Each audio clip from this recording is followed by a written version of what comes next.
ओम सभी को नमस्ते। ओम का उच्चारण आप में से जिनका माइक बंद नहीं है वो माइक बंद कर लें।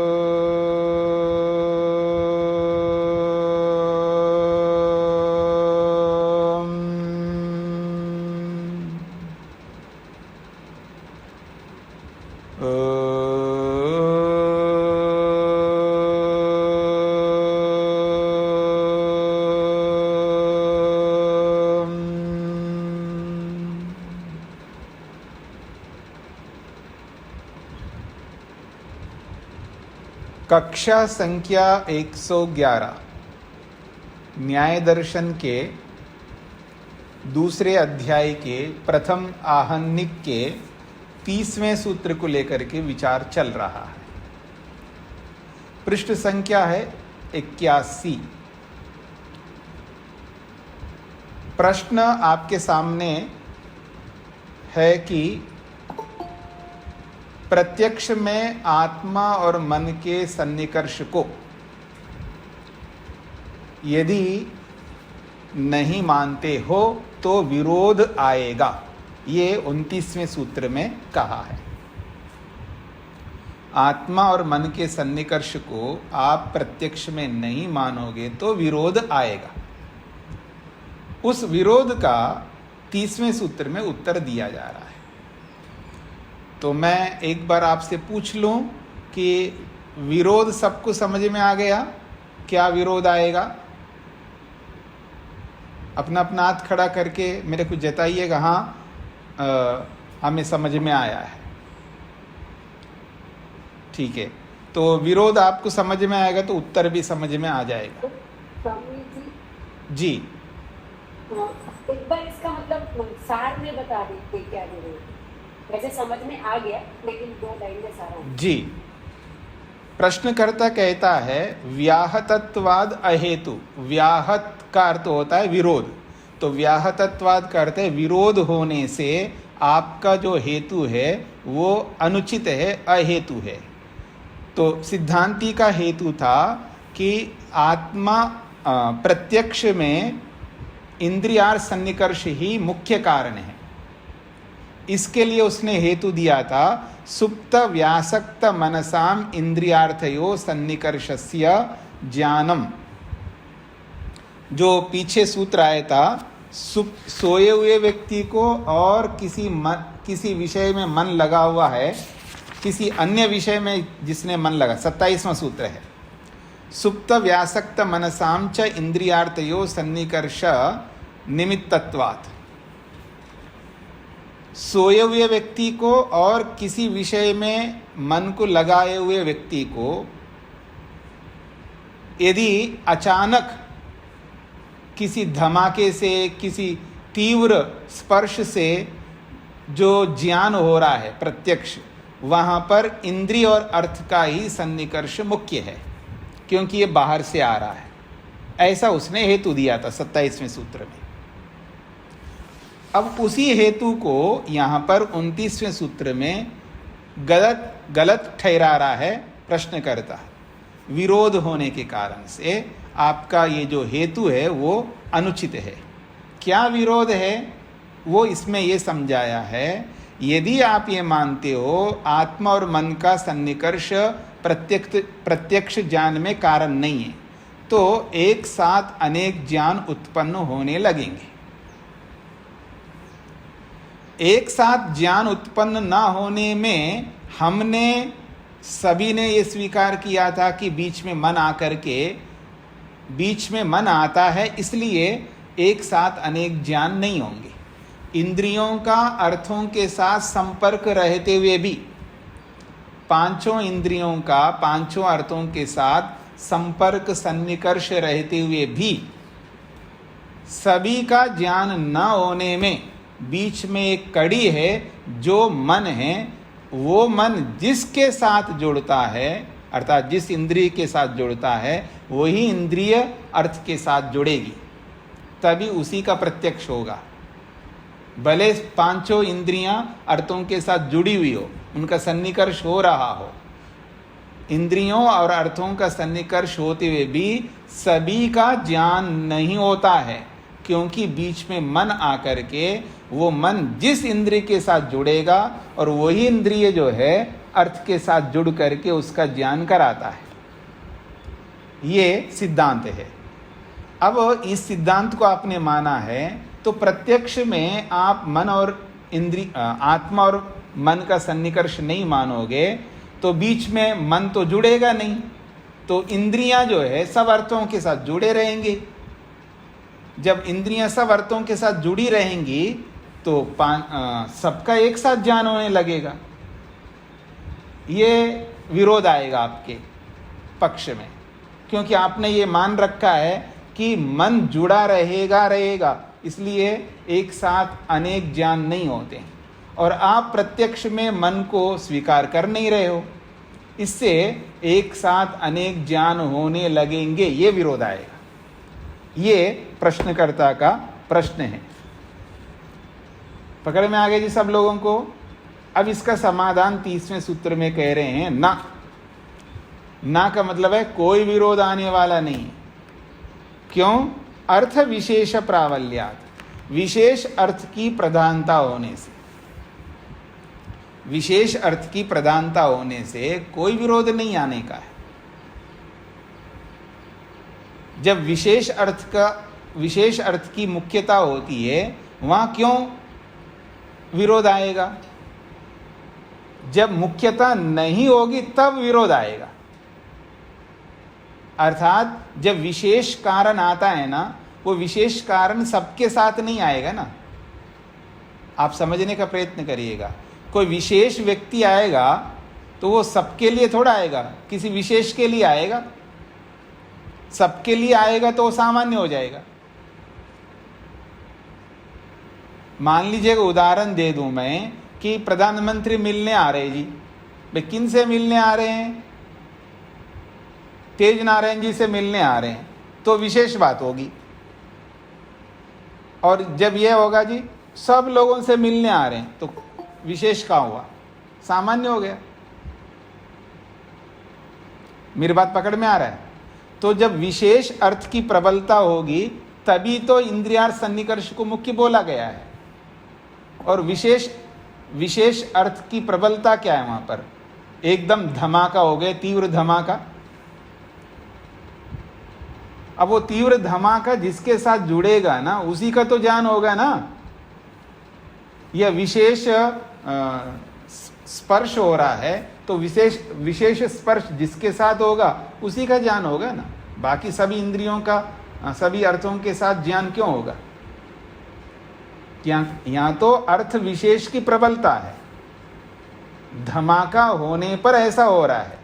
या आपने किसी के कंधे पकड़ कर के हिला रहे हो तो ज्ञान हो रहा है, अथवा उसके मुंह पर आपने उसके मुख पर जो है एक मग्गा पानी उड़ेल दिया, तब उसको ज्ञान हो रहा है।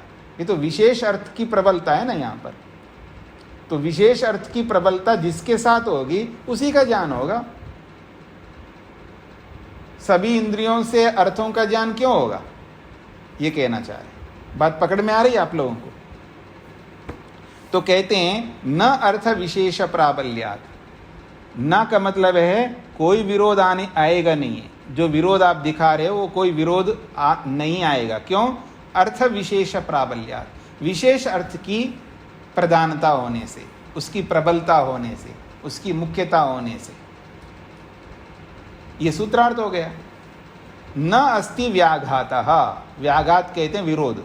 न अस्ति व्याघातः अर्थात कोई विरोध नहीं आएगा। क्यों नहीं आएगा? तो उत्तर दे रहे हैं, नहीं आत्ममना सन्निकर्षस्य ज्ञान कारणत्वं व्यभिचरति। आत्मा और मन के जो सन्निकर्ष है, उस सन्निकर्ष ज्ञान के होने में, ज्ञान कारणत्वम, ज्ञान के कारण होने में आत्मा और मन के सन्निकर्ष का कोई व्यभिचार नहीं बताया जा रहा है। व्यभिचार का मतलब है बिना आत्मा और मन के सन्निकर्ष के ही प्रत्यक्ष ज्ञान होगा, ऐसा कोई कथन नहीं किया जा रहा है। न ऐसा मानते हैं। आत्मा मन का सन्निकर्ष तो सभी के साथ होता है, ये तो हम स्वीकार करते ही है ना। सिद्धांतता आत्मा और मन के सन्निकर्ष को कौन मना कर रहे हैं? सिद्धांती तो कभी मना नहीं कर रहा है। वो मना कर रहा है मुख्यता का। गौणता, गौण रूप में कारण रहता है आत्मा मन का सन्निकर्ष, इसका तो कभी सिद्धांती ने निषेध नहीं किया। तो कह रहे हैं ज्ञान के होने में आत्मा मन के सन्निकर्ष में कोई व्यभिचार नहीं आएगा। व्यभिचार का मतलब है कोई विरोध नहीं आएगा। फिर क्या है? इंद्रियार्थ सन्निकर्षस्य प्राधान्यम उपादीयते। फिर हम क्या कहना चाह रहे हैं? हम ये कहना चाह रहे हैं सोते हुए व्यक्ति को या किसी विषय में लगे हुए आदमी को जो विशेष ज्ञान हो रहा है आघात का या विशेष स्पर्श का, वहाँ इंद्रिय और अर्थ का सन्निकर्ष मुख्य है, प्राधान्य है, मुख्य है। ये बात उपादीयते, यही बात हम स्वीकार कर रहे हैं। यहाँ पर क्यों ऐसा स्वीकार कर रहे हैं? इंद्रिय और अर्थ का सन्निकर्ष को क्यों हम स्वीकार कर रहे हैं उस प्रत्यक्ष में? क्योंकि अर्थ विशेष प्राबल्यात, वह विशेष अर्थ की प्रबलता है, यानी धमाके की प्रबलता है, वह विशेष स्पर्श की प्रबलता है। तो विशेष धमाका जो है आत्मा को नहीं कह रहा है, विशेष धमाका मन को नहीं कह रहा है। डायरेक्ट विशेष जो धमाका जो हो रहा है वो विशेष धमाका जाकर के आत्मा को नहीं बोला भाई तुम मेरे को सुनो, या ना मन को बोला है। विशेष धमाका कहाँ पहुंचा है? कान में पहुंचा है, इंद्रिय में पहुंचा है। और विशेष स्पर्श जो है वो आत्मा के पास नहीं गया, मन के पास नहीं गया। वो विशेष स्पर्श किसके पास गया? त्वचा इंद्रिय के पास गया। तो इसलिए कह रहे हैं अर्थ विशेष प्राबल्यात, ये विशेष अर्थ की प्रबलता यहाँ पर होने से क्या है? सुप्त व्यासक्त मनसाम, सोए हुए व्यक्ति को, किसी विषय में मन को लगाए हुए व्यक्ति को ज्ञानोत्पत्ति, ज्ञान की उत्पत्ति, प्रत्यक्ष की उत्पत्ति एकदा भवति, एक बार हो रहा है, अर्थात किसी विशेष परिस्थिति में ये हो रहा है।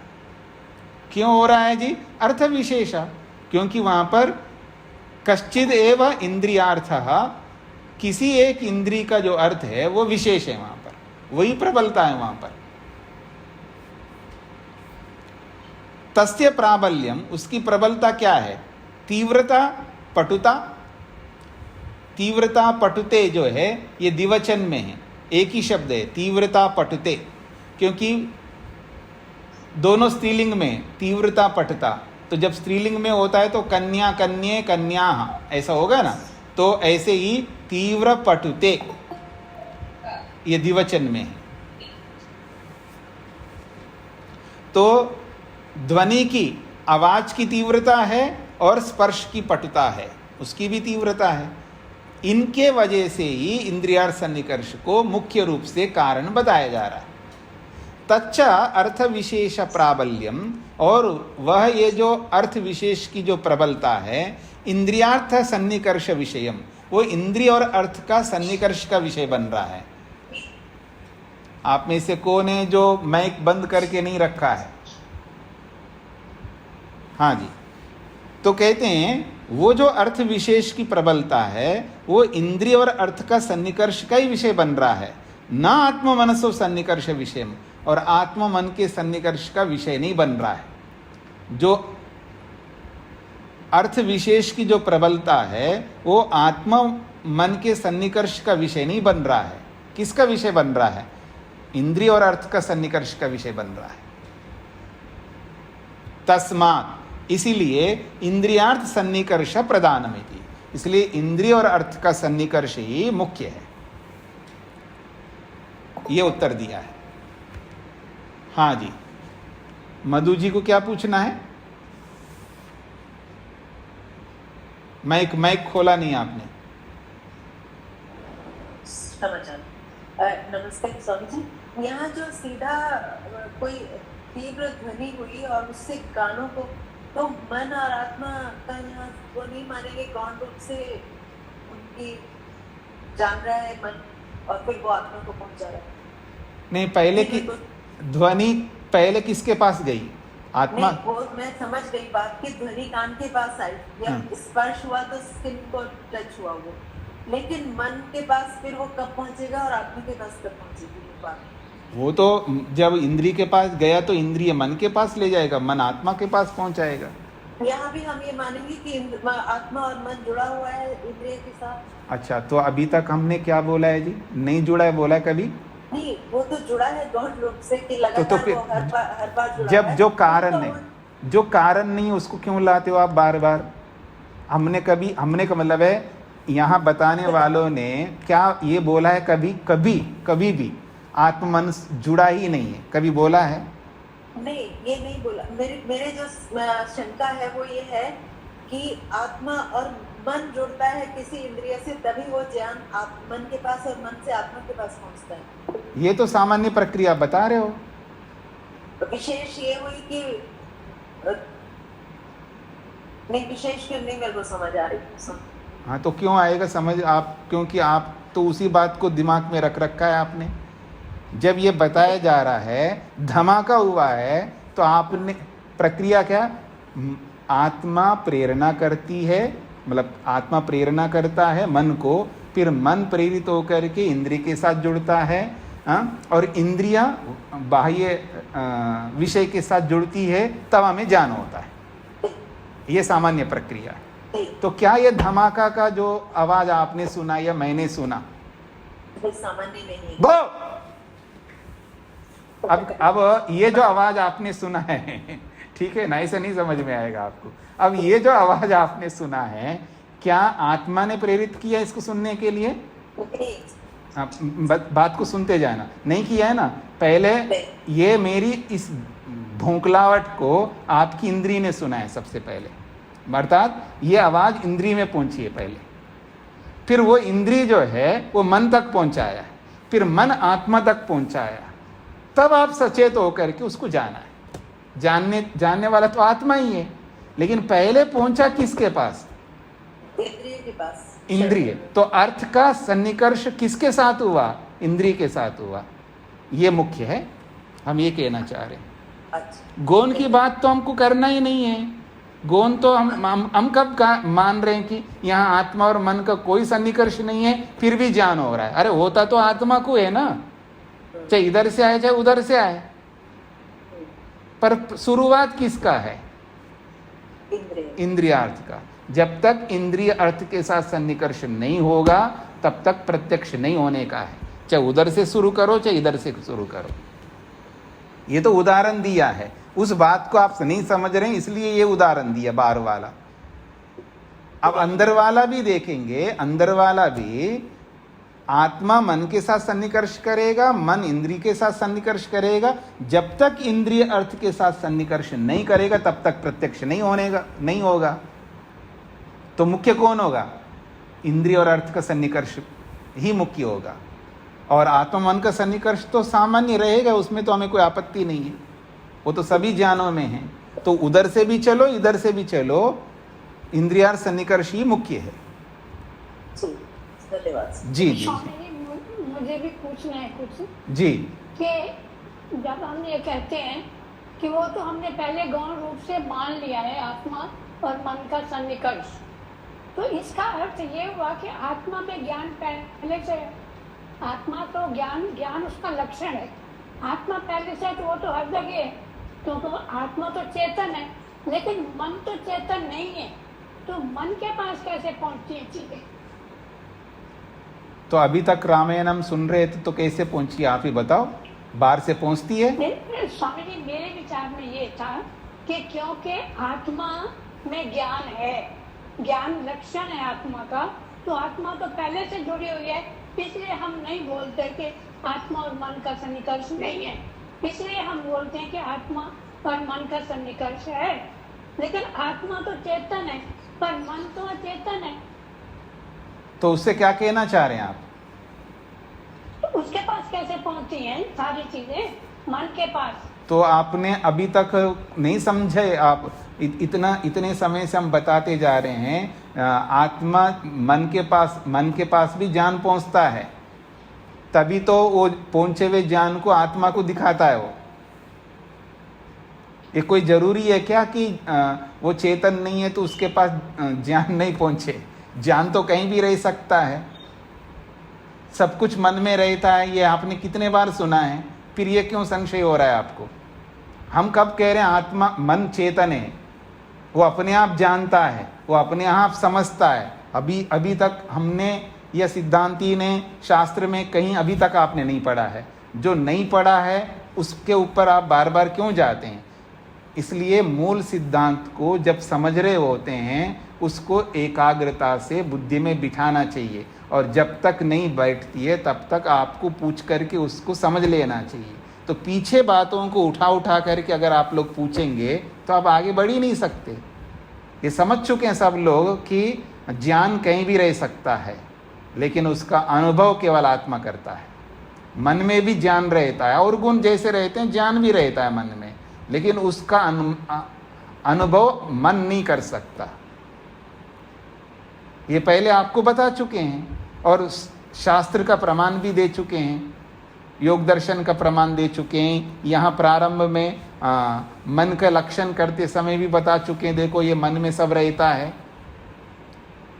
ये सब बता चुके हैं आपको। तो इसलिए बार बार उन प्रश्नों को नहीं लाना चाहिए।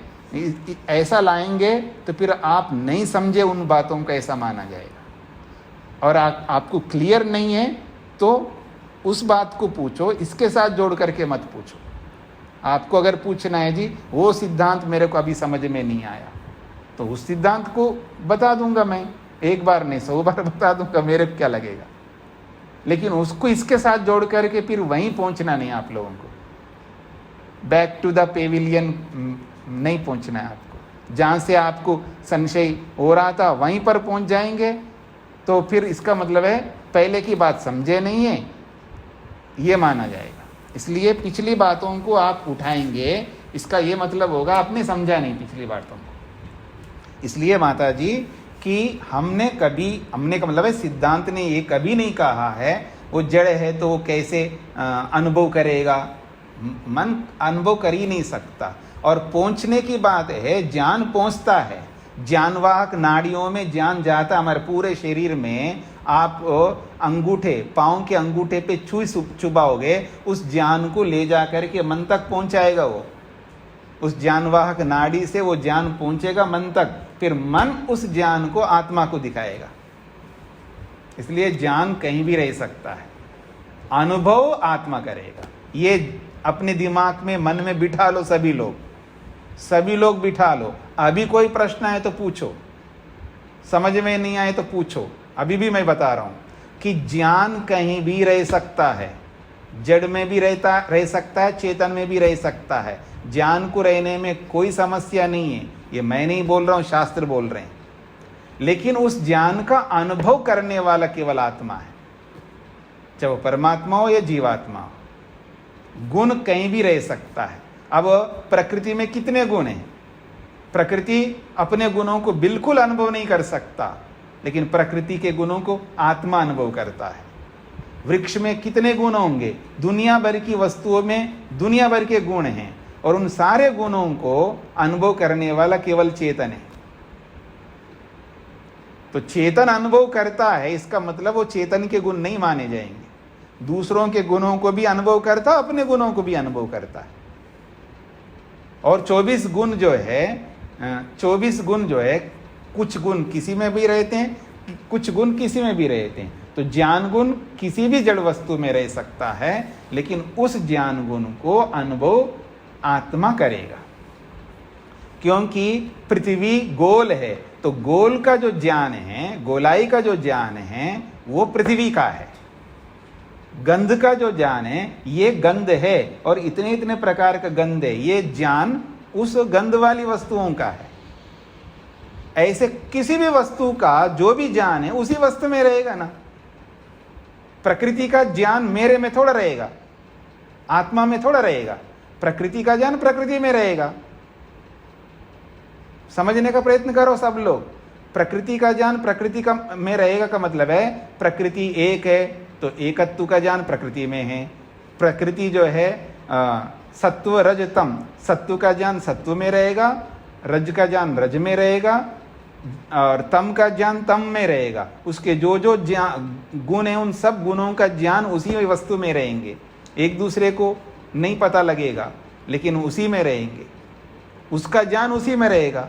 प्रकृति के संबंधित जितना भी ज्ञान है वो प्रकृति में रहेगा, लेकिन उस प्रकृति के विषय में जितना भी ज्ञान है, प्रकृति संबंधी ज्ञान जितना भी है वो प्रकृति में ही रहेगा, लेकिन उसकी अनुभूति या तो परमात्मा करेगा या जीवात्मा करेगा।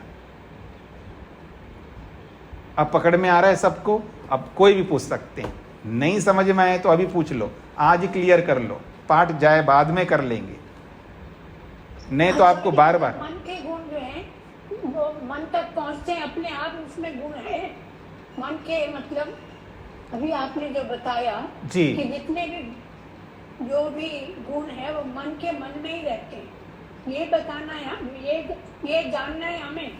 नहीं, वो अलग बात हो गया। बाहर के दूसरी वस्तुओं से जो गुण जो है ट्रांसफर होते हैं ना, जड़ वस्तुओं के गुण जड़ वस्तु में ट्रांसफर होते हैं। जैसे रस हमने लिया है, गंध हमने लिया है बाहर से, इंद्रियों के माध्यम से, पांचों विषयों के हम लोग लेते हैं ना, रस लेते हैं, स्पर्श लेते हैं, रूप लेते हैं, ये सब जो है इंद्रियां लेती है विषयों से, और विषयों से लेकर के वो मन को पहुंचाती हैं वो सारे। जी समझने का प्रयत्न करना सब लोग। जैसे रूप वाली वस्तु मेरे सामने है, आप सब बैठे हैं, सब रूप वाले हैं आप सब, तो आपके अंदर जो रूप है उसके रूप को मेरी नेत्रेंद्रिय लेती है। तो अगर आप से कोई गंध आ रही हो, सुगंध आपने इत्र वित्र लगाए हो, वो सुगंध जो भी मेरे को आएगी वो इत्र को भी मेरी घ्राणेंद्रिय ले लेगी। अगर आप लोगों को आप लोग है, आपके अंदर प्राण है, मैं आपको छू करके देखूं, हाँ आप लोग है, तो आपका स्पर्श मैं जब लेऊंगा तो मेरी स्पर्शेंद्रिय जो है आपका जो स्पर्श है वो लेगी, और आप कुछ बोलेंगे तो आपकी आवाज को मेरे कान लेंगे। तो ऐसे पांचों विषय आपके अंदर है, और उन पांचों विषयों को मेरी पांचों इंद्रियां ग्रहण करती हैं, रूप को, रस को, गंध को, स्पर्श को, और ये सब ग्रहण करके कहाँ ले जाती है? मन को पहुंचाती है। तो मन में पहुंचती हैं वो सब पांचों विषय, रूप, रस, गंध, स्पर्श आदि। हाँ समझ लो अभी अच्छी तरह। जैसे पांचों विषय पहुंचते हैं ऐसे ज्ञान भी पहुंचता है, ठीक है। अब उन विषयों का जो ज्ञान है वो मन में जो आया हुआ है, और मन में ही वो विषय है, और उन विषयों का ज्ञान भी मन में है। अब वो मन में रहने वाले उन विषयों को, उनका ज्ञान को आत्मा दूर से देखता है, दृष्टा है ये, और दूर से देख करके अनुभव करता, अच्छा ये ऐसा रूप है, अच्छा ये ऐसा गंध है, जो भी है वो सब अनुभव दूर से करता है, और रहते सब कुछ मन के अंदर है। तो मन में जैसे पांचों विषयों का रूप, रस, गंध, स्पर्श आदि आया है, ऐसे ज्ञान भी उसके अंदर है, ज्ञान भी आया हुआ है, और उसी मन में स्थित ज्ञान को और उन विषयों को ये दूर से अनुभव करता है। इसलिए ज्ञान भी मन में आया हुआ है, जैसे और विषय आया हुआ है। सुख भी मन में आया हुआ है, अगर कहीं से सुख हमको मिलता है वो सुख भी मन में आया हुआ है, और कहीं से दुख मिलता है वो दुख भी मन में आएगा। अब वो मन में स्थित दुख को भी, सुख को भी, और पांच विषयों के इनको भी, और ज्ञान को भी, सबको ये दूर से आत्मा अनुभव करता है। इन सब की अनुभूति करने वाला आत्मा है, और जो अनुभूति करता है वो चेतन है। तो ज्ञान अलग है, अनुभूति अलग है, और अनुभूति करने का सामर्थ्य केवल आत्मा को है। आप किसी कुछ पूछना है तो पूछ लो जी। अब पूछने में कोई शर्म नहीं करने का है। हाँ जी, इसको किस तरह से लिखें कि भाई मन में सभी प्रकार के विषय रहते हैं, ज्ञान भी रहता है? ऐसे लिखो जैसा मैंने बोला है, और उसको प्रैक्टिकली दिखा दूं ऐसे रहते हैं। वो तो समाधि लगाना पड़ेगा आपको, नहीं, प्रैक्टिकली नहीं स्वामी जी, हाँ, शब्दों के हिसाब से। तो शब्दों से कि जैसे मन बताया में वैसे लिख लेना अपने आप। के विषय और गुण रहते हैं। हाँ, बस यही से लिखोगे। रूप, रस, गंध, स्पर्श, शब्द ये सब मन में जाके रहते हैं, और ज्ञान भी मन में रहता है। इन सब का ज्ञान, जो भी हम अनुभव करते हैं, सुख दुख आदि सब जाकर के मन में रहते हैं, और फिर मन में रहने वाले इन सब को दूर से आत्मा अनुभव करता है। ऐसे लिखो या ऐसे समझो। हाँ, सतीश जी को क्या पूछना है? स्वामी जी नमस्ते। जी स्वामी जी, मैं ये जानना चाह रहा था कि जैसे अभी आपने कहा कि ज्ञान रह तो कहीं भी सकता है, जैसे सभी द्रव्यों में उनके गुण रहते हैं, ऐसे ज्ञान भी कहीं पे भी रह सकता, मन में भी रह सकता है, किसी द्रव्य में भी रह सकता, लेकिन वो ज्ञान लक्षण उसी का बनेगा जिसमें उसकी उपलब्धि होगी। क्या आप कहना चाहते हैं? मैं आत्मा का जो ज्ञान लक्षण कहा है, वो लक्षण आत्मा का इसीलिए कहा ना कि क्योंकि उपलब्धि जो हो रही है उस ज्ञान की, वो आत्मा को हो रही है। हाँ जी, हाँ जी। वो आत्मा का लक्षण का मतलब है उस आत्मा का लिंग कहा, लक्षण मत कहिए, आत्मा का लिंग। जी जी। ज्ञान आत्मा का लिंग का मतलब है उस ज्ञान को अनुभव करने। ज्ञान आत्मा में रहने वाला ज्ञान आत्मा में रहेगा, जड़ वस्तुओं का ज्ञान जड़ वस्तु में रहेगा। जिस वस्तु का ज्ञान उसी में रहेगा ना, पर उसका अनुभव आत्मा करेगा। जी जी। जी। द्रव्यों का जो ज्ञान है, वो जो अनुभूति आत्मा करता है, तो वो ज्ञान मूल रूप से तो उसी द्रव्य में रहेगा, लेकिन अनुभूति आत्मा की होने के कारण से वो उसका लिंग बनेगा। हाँ, जैसे रूप वाली द्रव्य में रहता है, रूप वाली द्रव्य में रहने वाले रूप को अनुभव आत्मा करता है। तो रूप वाली द्रव्य का जो भी ज्ञान है, ये लंबा है, चौड़ा है, जो भी ज्ञान जिसको आप ज्ञान कहते हो ना, भाई ये लंबा है, ये नाटा है, ये गोरा है, ये काला है, ये मोटा है, ये पतला है, ये पढ़ा लिखा है, ये इतना पढ़ा लिखा है, ये यहाँ रहता है, ये सारा ज्ञान जो है उस वस्तु से संबंधित कहाँ रहेगा? उस वस्तु में तो रहेगा, चाहे वो चेतन वस्तु है, जड़ वस्तु है। अब उसका अनुभूति कौन करेगा, ये प्रश्न आएगा, तो चेतन आत्मा करेगा। जी जी जी। हाँ जी, और किसी कोई डाउट है क्या इस बारे में? बाद में मैं फिर नहीं पूछना, बाद में फिर परेशान नहीं करेंगे मेरे को, नहीं अपने आप को। मेरे को क्या परेशान करेंगे आप, लेकिन अपने आप को नहीं परेशान करने का है। हाँ, विशाल जी को क्या पूछना है? स्वामी जी, एक प्रश्न उठा के जो 24 गुण हैं, उनमें से आत्मा के लिए कौन कौन से गुण होंगे? लिंग के अलावा भी कोई गुण होंगे, या जो आपने 5 लिंग बताए हुए हैं, ज्ञान, सुख दुख, अनुभव और प्रयत्न? नहीं, आत्मा के कौन से गुण हैं? वो तो बहुत सारे गुण होते हैं ना। एकत्व आत्मा में है, पृथकत्व आत्मा में है, ऐसे बहुत सारे गुण हैं आत्मा के। वो जब आप वैशेषिक पढ़ेंगे तो समझ में आ जाएगा आपको आत्मा के कितने गुण होते हैं। और स्वयं के गुण तो 24 गुण तो बता दिया महर्षि स्वामी दयानंद ने, आत्मा में 24 गुण रहते हैं। तो वो 24 गुण आत्मा के माने, ऐसा सही है? क्योंकि उसमें कंफ्यूजन हो जाता है बार बार कि वो मन के माने कि आत्मा के माने। नहीं, वो आत्मा के है ना, वो समझने वाली बात है। हमको आत्मा के, जब आत्मा के बताया है, वैसे तो आत्मा का एक ही गुण है ज्ञान, ये भी बोला है स्वामी दयानंद सरस्वती ने। वैसे तो एक ही ज्ञान गुण है आत्मा का, लेकिन उसके विस्तार करेंगे तो 24 हो जाते हैं। उसी एक ही चेतनत्व को विस्तार करेंगे तो 24 हो जाते हैं। जी समझ गया, आप समझ गया। जी जी धन्यवाद। जी जी जी। क्योंकि एकत्व है, आत्मा का ही है एकत्व। जैसे मैं अकेला हूँ आत्मा, और आप अकेले हो आत्मा, तो मेरे में एकत्व है और आप में भी एकत्व है, लेकिन आपसे मैं पृथक हूँ, तो पृथकत्व भी एक गुण है। ऐसा जब आप वैशेषिक पढ़ेंगे तो आपको समझ में आएगा गुण किस तरह समझा जाता है। जैसे मैं एक आत्मा हूं, आप भी एक आत्मा है, तो आपके अंदर आप एक है, तो एकत्व एक गुण है। एक पना, एकत्व का मतलब है आप एक है, दो तो नहीं है ना। तो एक पना जो है वो आपके अंदर है, एकपना मेरे में भी है और मैं आपसे अलग हूं, आप मेरे से अलग हैं, तो इसका मतलब है आप मेरे से पृथक है और मैं भी आपसे पृथक हूं, तो मेरे में पृथकपना है, आप में भी पृथकपना है, तो पृथकपना भी एक गुण है।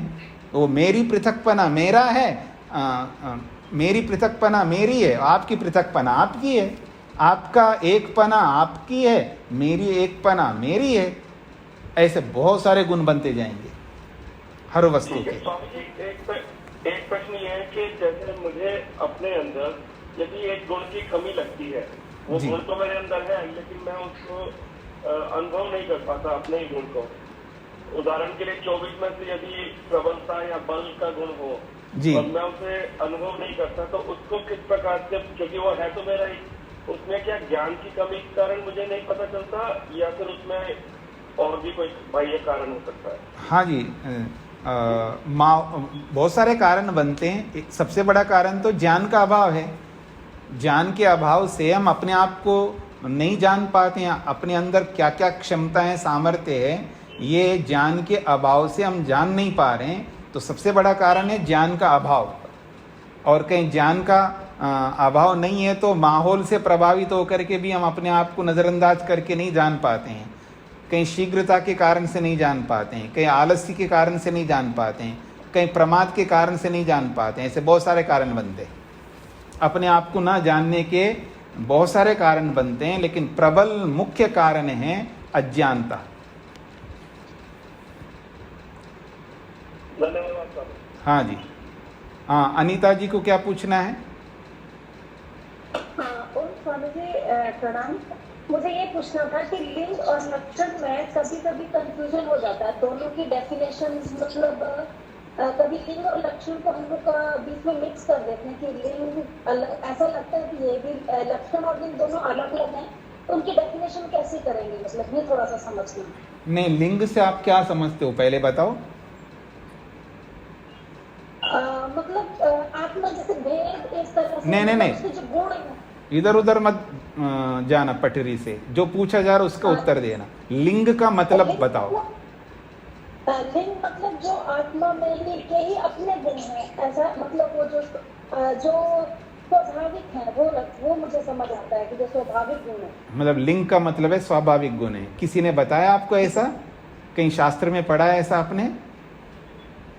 विशेषित में मतलब पढ़ा था थोड़ा, मतलब उसमें नहीं, ऐसा तो किसी शास्त्र ने बताया। लिंग का मतलब उसका स्वभाव होता है। स्वभाव में मतलब उसके गुण है, मतलब वो आत्मा में ही देखो, इधर उधर जाते हो आप। बातचीत इसी को कहते हैं। अभी न्याय दर्शन पढ़ रहे हो ना, आपको स्पष्ट नहीं है लिंग किसको कहते हैं। हाँ, ये स्वीकार करो आप, आपको स्पष्ट नहीं है कि लिंग का मतलब, जैसे होता है ना, बेटा का क्या मतलब होता है आपको स्पष्ट है। बेटा को आप बताएंगे बेटा का मतलब है मेरे से पैदा हुआ है या किसी से भी पैदा हुआ, उसी को बेटा कहते हैं। उसमें कोई संशय है क्या आपको? पति किसे कहते हैं आपको संशय होता है? पति किसको कहते हैं, पत्नी किसको कहते हैं, बेटा किसको कहते हैं, सास किसको कहते हैं, मकान किसको कहते हैं? संशय है क्या? नहीं है। क्यों? समझा हुआ है।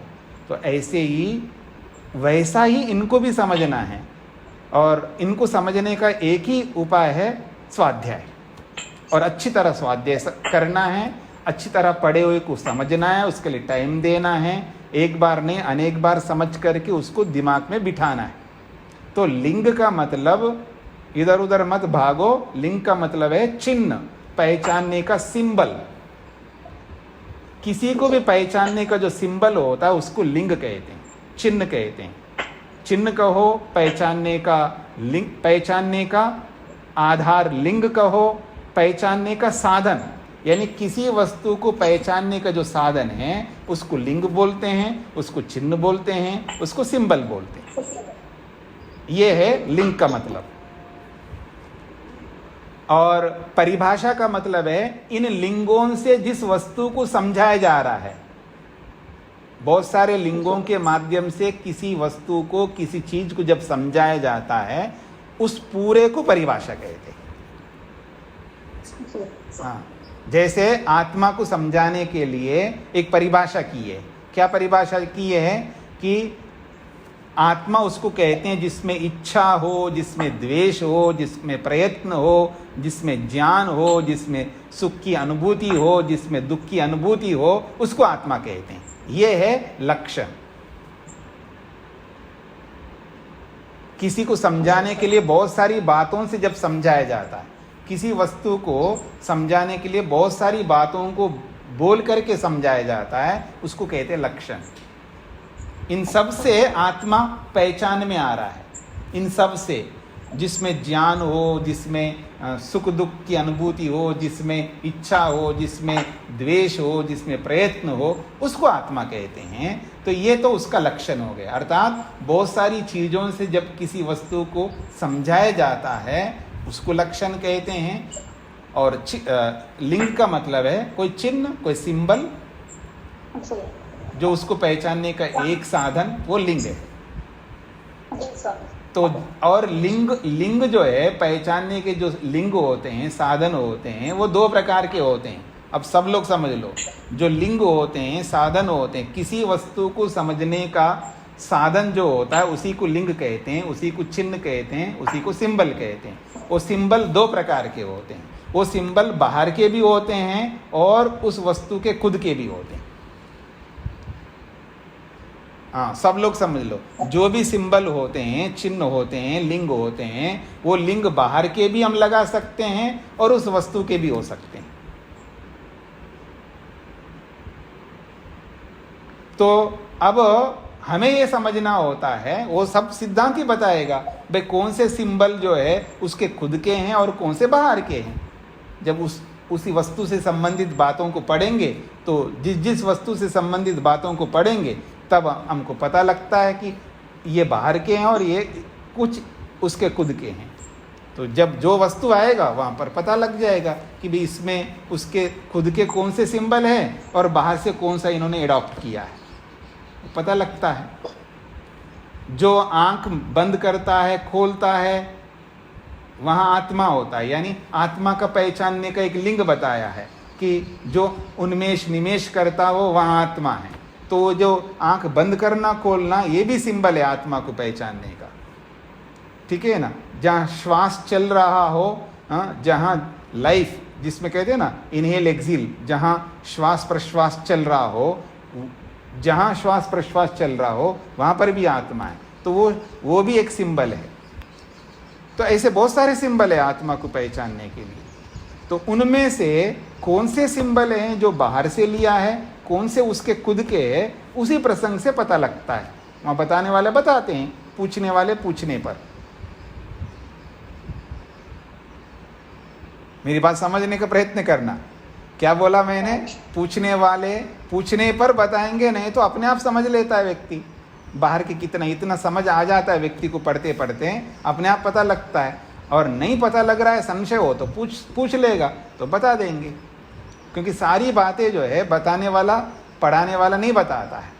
कुछ बातें बताता है जो उसको मुख्य लगता है, उसके लिए जो मुख्य लगता है ये बताने योग्य वो बताता है। मेरी बात को समझने का प्रयत्न करना। कोई दुनिया का पढ़ाने वाला हो हर बात नहीं बताएगा। उसको जो लगता है कि ये बातें बतानी चाहिए वो बता देता है, और बाकी विद्यार्थी स्वतः समझ लेता है स्वाध्याय कर करके। अगर कोई बात समझ में नहीं आता है विद्यार्थी को, वो प्रश्न करके पूछ लेता है, इसलिए प्रश्न होते हैं। हाँ जी, सुधा जी को क्या पूछना था? नमस्ते स्वामी जी। स्वामी जी, मैंने ऐसे सुना कि आत्मा दूर से उनको अनुभव करता है।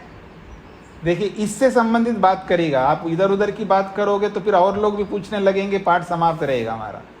स्वामी जी, ये अभी जो मैं सुन, ज्ञान अलग है, अनुभूति अलग है। अनुभूति केवल चेतन को होती है। हाँ जी, हाँ। तो अनुभूति का मतलब है अनुभव करने का सामर्थ्य जी। तो सुख की भी अनुभूति होती है और दुख की भी अनुभूति होती है, रूप की भी अनुभूति होती है। सारी अनुभूतियां अलग अलग है। ऐसे ज्ञान की भी अनुभूति होती है, ज्ञान की भी अनुभूति होती है। तो ये अनुभूति जो है ये जीवात्मा का सामर्थ्य है, अर्थात अनुभव करने का सामर्थ्य को ही अनुभूति कहते हैं।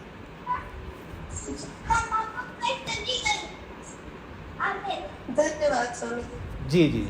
और उसको मोटे तौर पर बोध भी कह लेते हैं हम लोग, ज्ञान भी कह लेते हैं। तो क्योंकि अनुभूति और ज्ञान में थोड़ा सा ही अंतर है, अनुभूति और ज्ञान में थोड़ा सा ही अंतर है, क्योंकि अनुभूति जो है ज्ञान कारण होता है और अनुभूति उसका कार्य होता है।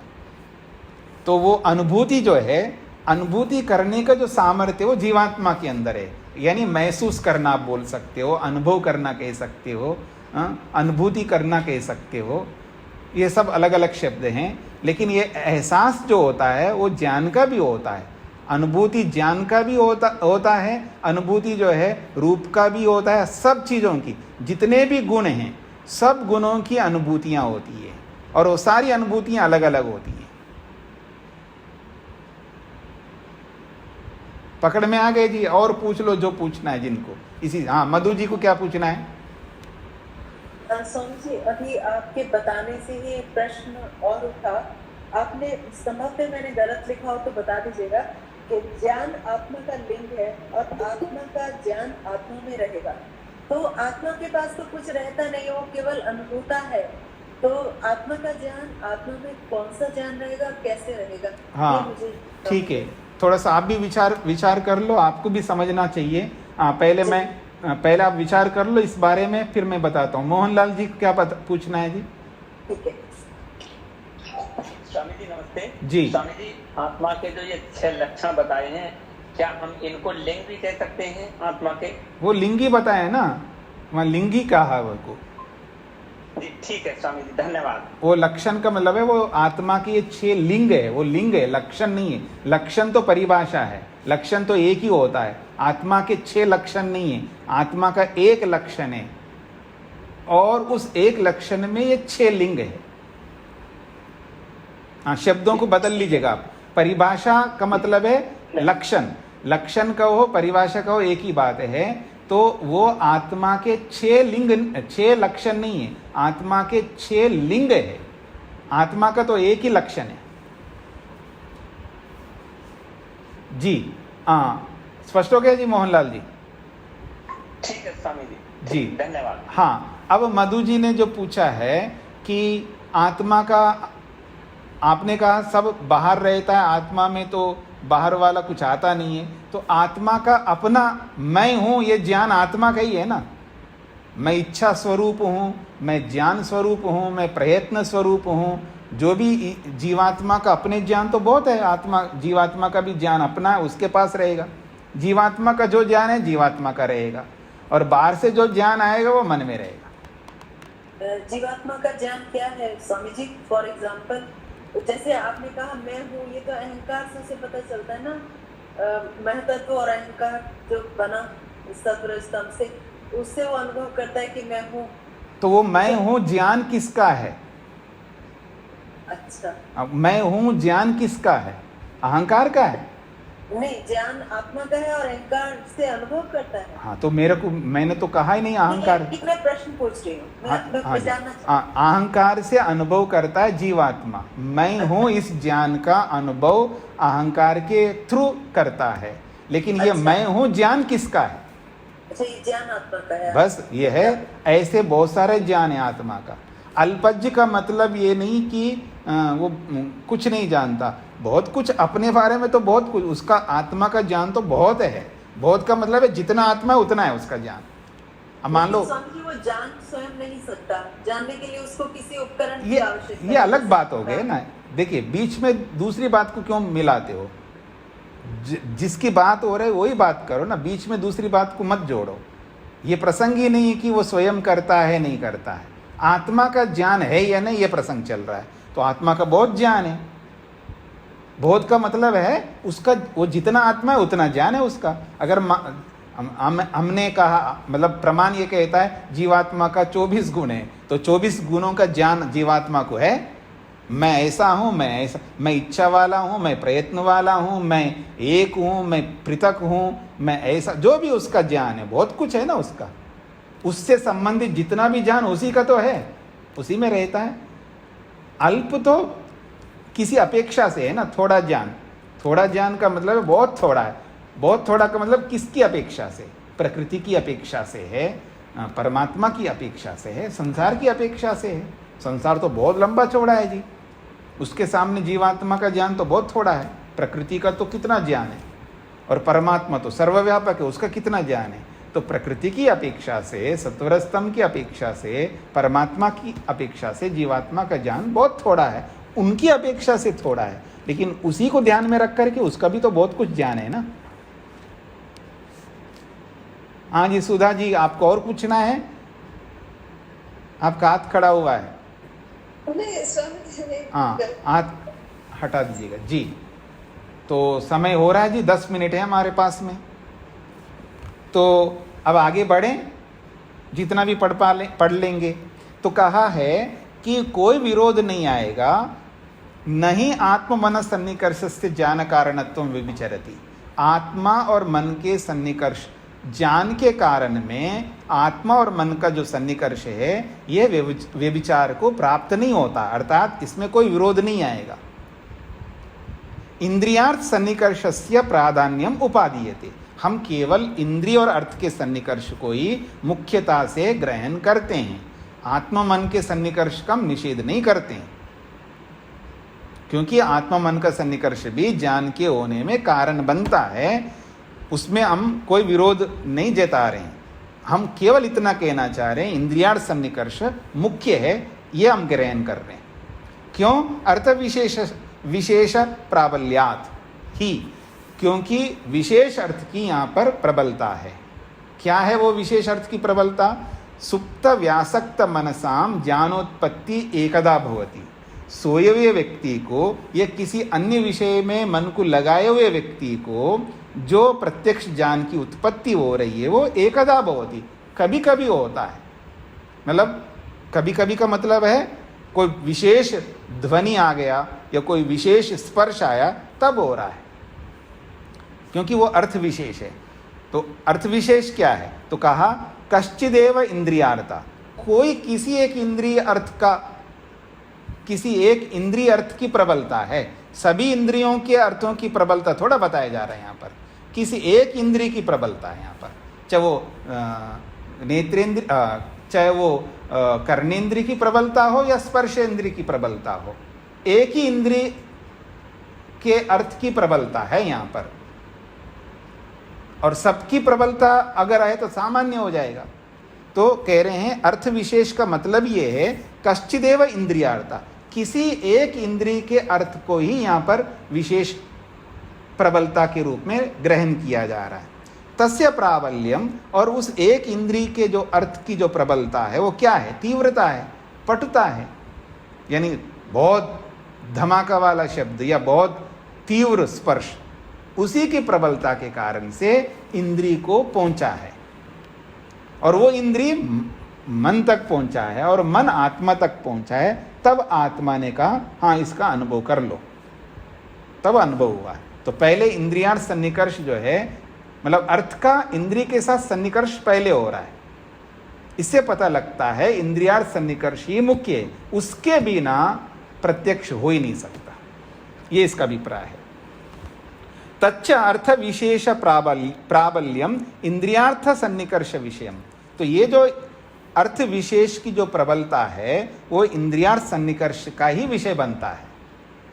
आत्म मनसो सन्निकर्ष विषयम न, आत्मा और मन के सन्निकर्ष का वो विषय बिल्कुल नहीं बन रहा है, इंद्रिय अर्थ के साथ ही बन रहा है। तस्मात् इंद्रियार्थ सन्निकर्ष प्राधान्यम प्रधानमिति, इसलिए इंद्रिय और अर्थ का सन्निकर्ष ही यहाँ पर मुख्य है। ठीक है जी, स्पष्ट हो गया। अब आगे बढ़िए। अब कह रहे हैं असति प्रणिधाने संकल्पे च असति, असति प्रणिधाने संकल्पे च असति, दो बातें कही है। प्रणिधान का मतलब है संकल्प, प्रणिधान का मतलब है हम विचार करते हैं ना, हाँ जी मैं इतने बजे उठना है कल सुबह, इस बात को प्रणिधान शब्द से बोला है। और संकल्प शब्द से इच्छा बोला, इच्छा को कहा। यहाँ संकल्प का मतलब इच्छा है, प्रणिधान का मतलब है जो हम लोक में प्रयोग करते हैं संकल्प, प्रतिज्ञा, व्रत कि जी मेरे को सुबह 4 बजे उठना है, ये जो हम संकल्प करते हैं उसको यहाँ प्रणिधान शब्द से बोला है, और संकल्प शब्द से इच्छा को बोला है। अगर कोई संकल्प करे अथवा कोई इच्छा करे, इसका अर्थ है प्रणिधान के बिना अर्थात संकल्प के बिना अथवा इच्छा के बिना। प्रणिधान के ना होने पर, संकल्प के ना होने पर, तो यहाँ संकल्प से इच्छा ले लो, प्रणिधान का अर्थ संकल्प ले लो, जो लोक में प्रयुक्त होने वाला संकल्प। तो अर्थ होगा बिना संकल्प के, बिना इच्छा के। सोए हुए व्यक्ति को और किसी विषय में मन को लगाए हुए व्यक्ति को इंद्रियार्थ सन्निकर्षात उत्पद्यते ज्ञानम, इंद्रिय और अर्थ के साथ सन्निकर्ष होने पर ही ज्ञान उत्पन्न हो रहा है, वहां पर प्रत्यक्ष ज्ञान। तत्र मन संयोगोपि कारणम इति, वहां मन संयोगोपि कारणम, वहां मन का संयोग भी कारण है। इति, इस बात को आपको बताना होगा।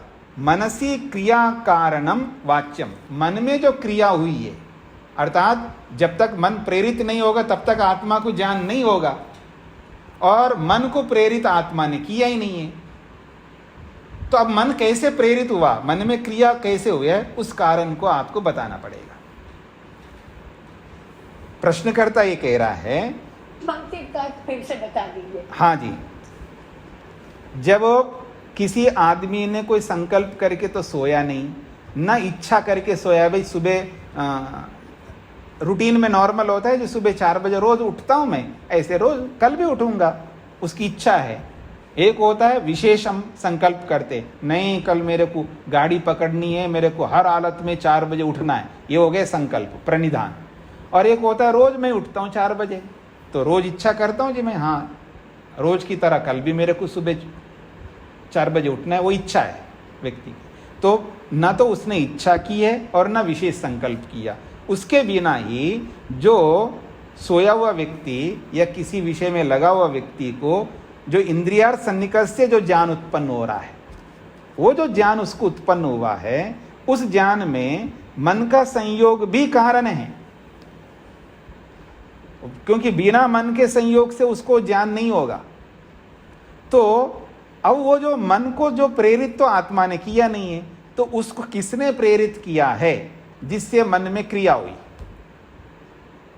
जागने की क्रिया हुई है या समझने की क्रिया हुई है, उस मन को किसने आखिर प्रेरित किया है, वो वाच्यम, उसको बताना पड़ेगा आपको।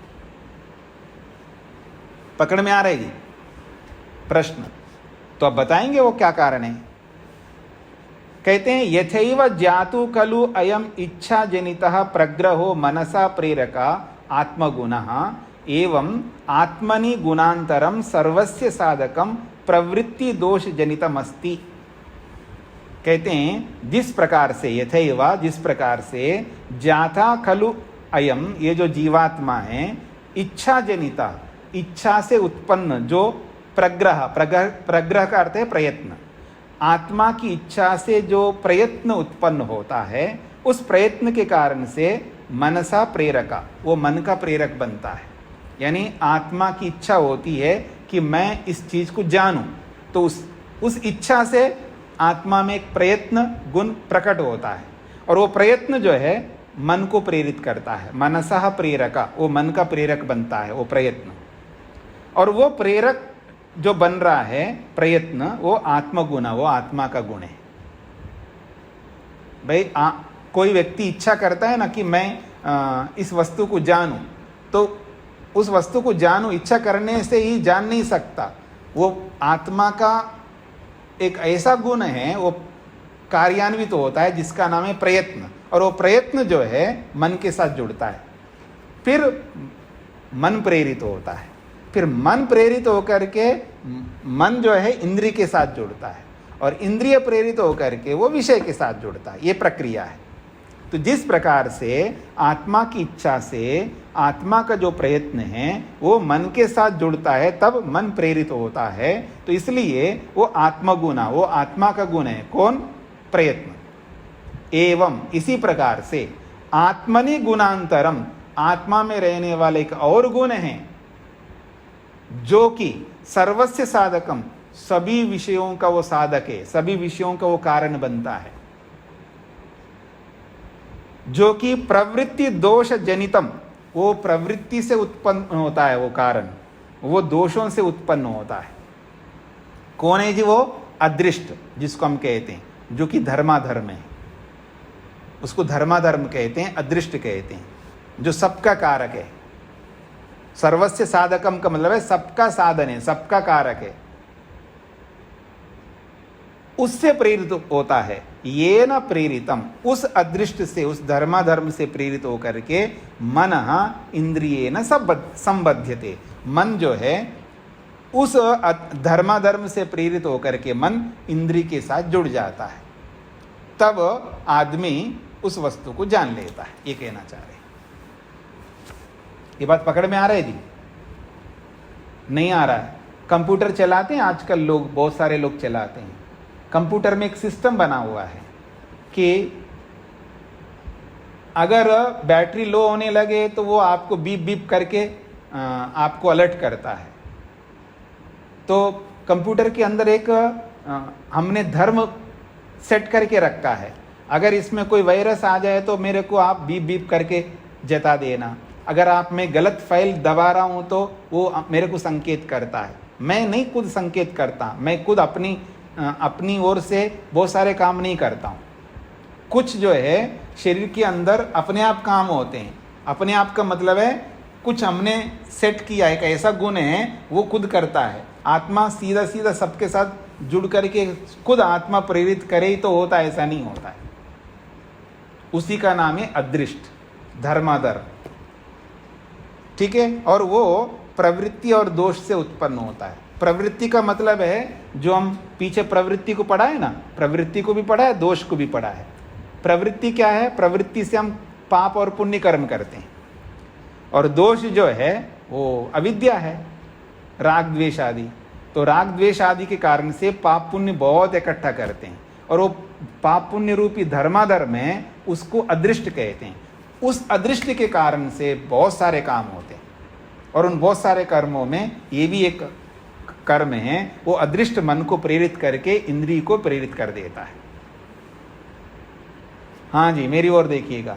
मैं नहीं चाहता आत्मा, लेकिन मेरा अदृष्ट जो है, जो बना रखा है, वो चाहता है। इसलिए आपको धक्का देते, खा, ये बरसात हो रही, थोड़ा पकौड़े खा, ये गोलगप्पे खा, वो प्रेरित करता रहता है आत्मा को। समझ रहे हैं मेरी बात को? हाँ, तो वो एक अदृष्ट बना के रखा है, वो मन को प्रेरित करता रहता है। आप बोलते रहे वैसे तो बिल्कुल इच्छा नहीं हो रही जी, लेकिन खींचा चला गया मैं। वो अदृष्ट के कारण, अदृष्ट प्रेरित करता है मन को, ठीक है ना। ऐसा बहुत सारे काम करते हैं हम लोग अदृष्ट से प्रेरित होकर के। अब देखिएगा, कोई विशेष काम करना होता है हमको। अच्छा, समय हो गए जी, 4 मिनट हो गए अधिक, तो इसको यहीं पर विराम देते हैं। वैसे कहाँ तक पहुँचे थे हम लोग? हाँ, ठीक है। इस प्रश्न को हम कल समझ लेंगे। यहाँ तक तो हमारा पूरा हो गया कि तस्माद इंद्रियार्थ सन्निकर्ष प्रधानम, यहाँ तक हमने पूरा किया है। 82 पृष्ठ संख्या में असति प्रणिधाने से फिर दोबारा हम कल समझने का प्रयत्न करेंगे। पर इसको भी आवृत्ति करके आओ, स्वाध्याय अच्छी तरह करके आओ। यहाँ जो अभी बताया कि ये जो एक और गुण है जो आत्मा में रहता है, जिसका नाम है अदृष्ट है, धर्माधर्म है, उस धर्माधर्म से प्रेरित होकर के मन बहुत कुछ काम करता है। वह सीधा सीधा आत्मा प्रेरित नहीं कर रहा होता है, वो धर्माधर्म प्रेरित कर रहा होता है, क्योंकि वो धर्माधर्म आत्मा का गुण है। इसके बारे में समझने का प्रयत्न करना। कोई बात समझ में नहीं आए तो पूछते रहना जी। ओम शांति शांति शांति ही।